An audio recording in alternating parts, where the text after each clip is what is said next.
Hi everyone. Today I will present the fraud prevention as my final project. Mm, Firstly, I will separate this project into the following 7 parts.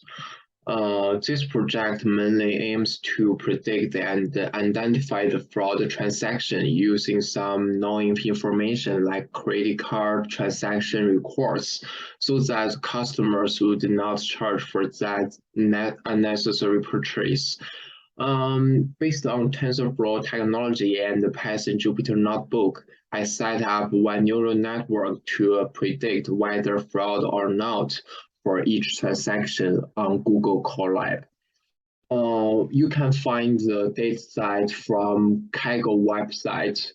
There is 31 columns in my dataset: input feature times amount and V1 to V28.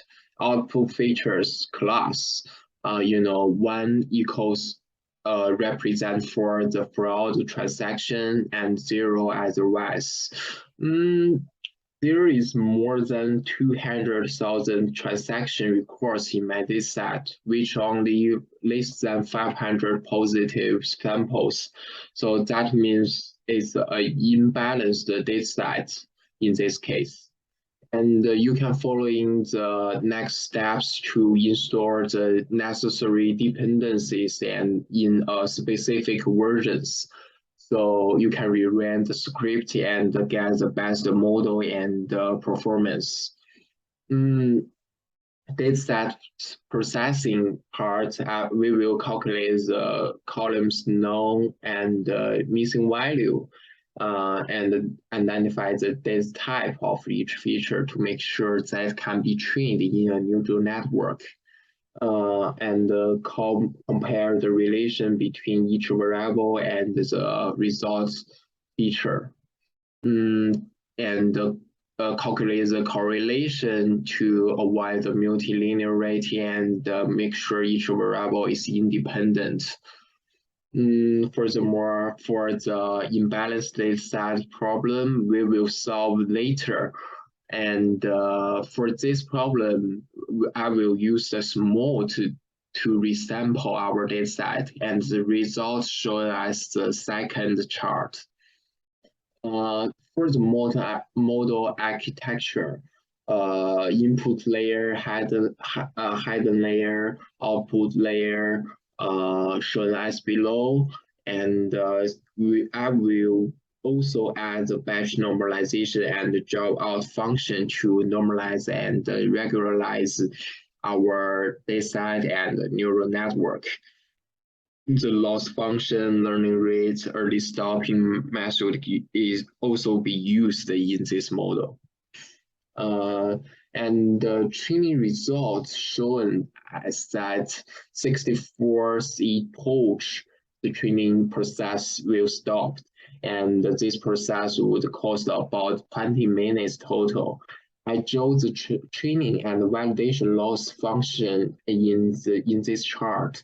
We can see that and find the best result at the 63rd epoch.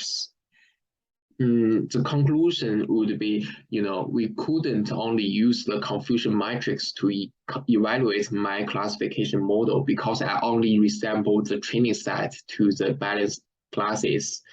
However, we also need to calculate the F1 score and ROC curve to get the better evaluation. And fortunately, this model gets a very good performance, and you can see from this ROC curve and F1 score equals 0.676.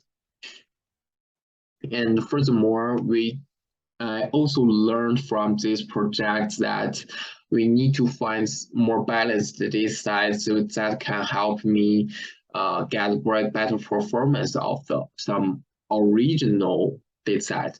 And if we can get original data set and variable names would help us understand the business question and the insights to interpret our results using some business insights. And this report helps me understand more about the credit card fraud detection and help me step into financial industry and the data science area. Thanks for your listening.